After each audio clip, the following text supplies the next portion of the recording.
Hey guys, Malio here. So progress has been underway for the new Paper Mario TTYD Tool-Assisted Speedrun, and again, be sure to visit twitch.tv/TASMalio if you'd like to watch the process of making a task live. So far, I've optimized the prologue up until the cutscene of talking to Professor Frankly. In this cutscene, Mario meets Goombella's old teacher, Professor Frankly, for the first time. Frankly catches Mario up to speed about the legendary treasure said to be below Rogueport. Afterwards, he realizes that Mario holds a magical map that will allow the party to find various crystal stars, which will unlock the 1,000-year door. Behind this door is, hopefully, the legendary treasure that is long sought after.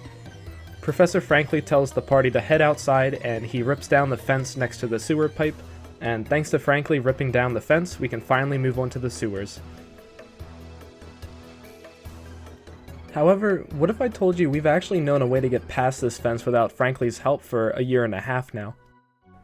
On December 13th, 2017, Solidified Gaming got this to happen.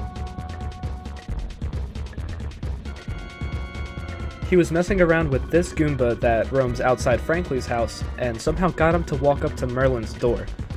By opening Merlin's door with the Goomba in the way, Mario's stuck outside and can actually walk directly to the pipe. This skips the entire process of talking to Professor Frankly and optimally saves around 43 seconds. How does it work? Well, considering how we finally understand how it works after a full year and a half after its discovery, buckle up everybody because there's quite a bit to explain here.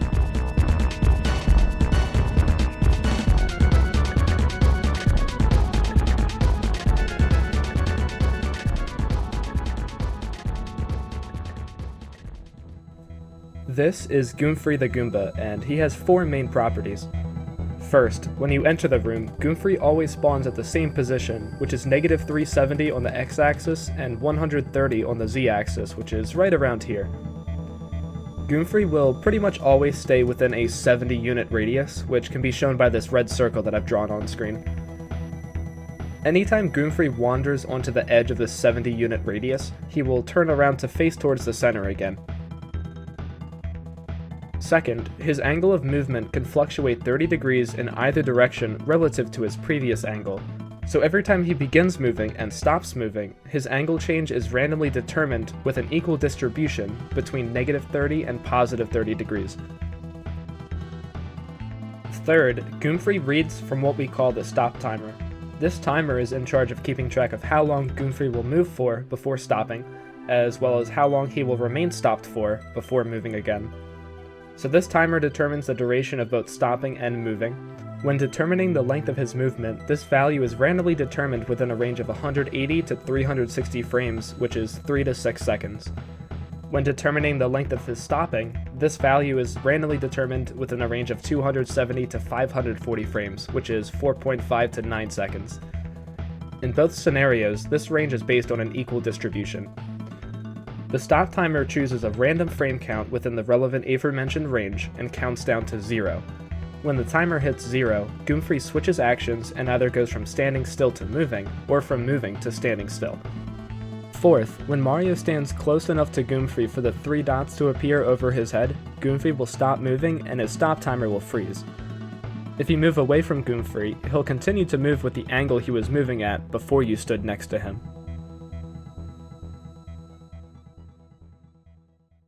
Now for the steps that lead up to executing this glitch. We need to get Goomfrey to walk towards the door. Every time you enter this room, Goomfrey always starts in the center of the circle and initializes with an angle of 270 degrees. In this game, angle addresses use 0 degrees to represent up, 90 degrees for right, 180 degrees for down, and 270 degrees for left. So every time we enter the room, Goomfrey starts facing to the left. However, when he starts moving for the first time in this room, the game actually calculates a new angle twice within a couple of frames, as opposed to only getting new angles when the stop timer reaches 0. The instance of this glitch I'm showing here first gets an angle of 265, and then an angle of 237. Once Goomfrey reaches the boundary of his circle, he turns around towards the center and obtains an angle of 237 minus 180 degrees, which is equal to 57 degrees. Once he stops moving, his angle change is randomly determined again. here, I manipulated an angle decrease of about 30, so Goomfrey switches from 57 degrees to 27 degrees. As long as I keep an angle around 27, this will lead Goomfrey directly towards the door.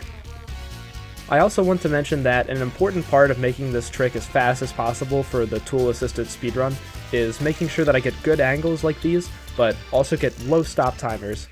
Higher stop timers just mean that Goomfrey will be standing around longer, which I don't want. If you're making connections to Pan and Coic's Watch for Rolling Rocks in half an A-Press video, the analogy is a little bit different. Instead of moving Goomfrey's home towards the door, rather think of it like getting Goomfrey to leave his home. Like I mentioned earlier, if Goomfrey reaches the boundary of his circle, he'll turn around to face the center. However, the game determines that he's reached the boundary on the frame that he steps outside of the boundary.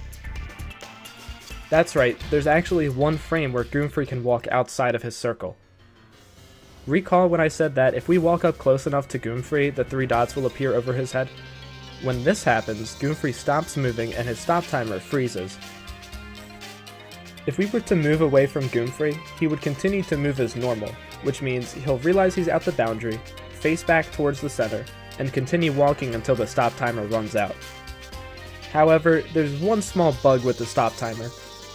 If we're standing next to Goomfrey, and the 3 dots are over his head, we can pull up the pause menu and unpause. As a result, the stop timer actually continues to count down, even though we're standing next to him. Since Goomfrey was moving right before we stopped him, the stop timer right now is representing how many frames are left for Goomfrey to move. By pausing, unpausing, and letting the stop timer go to 0 while we're still next to Goomfrey, Goomfrey will now stop moving, even if we move away from him. Why is this significant? Well, since we walked up next to him on the specific frame that he was outside of the circle, he's now still outside of the circle.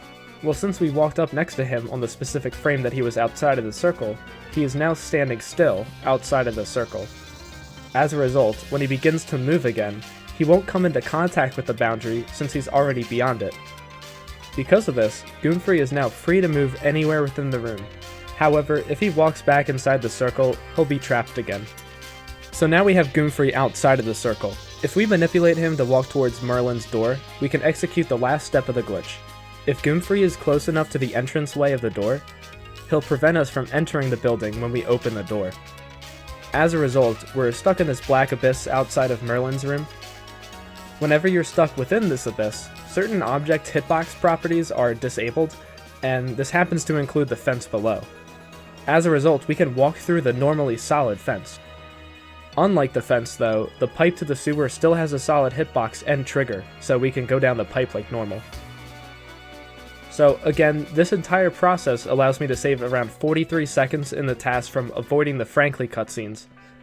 This is definitely not viable in a real-time speedrun, considering there's no consistent way to manipulate randomly determined angles.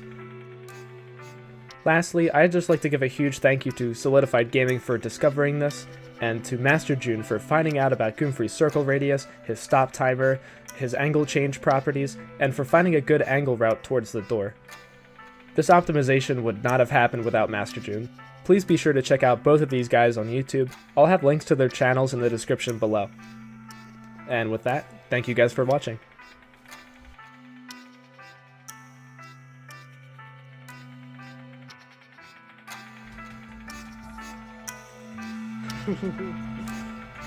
That seemed 42 seconds. Oh my god. Oh my god.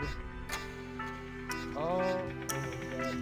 I'm so happy. I can't tell you how happy I am that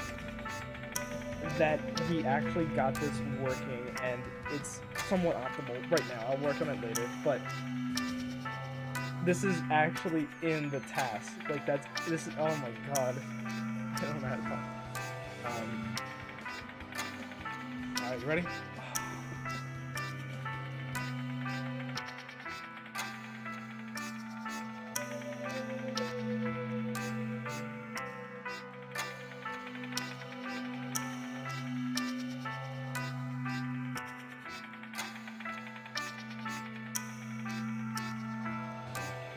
That's fantastic.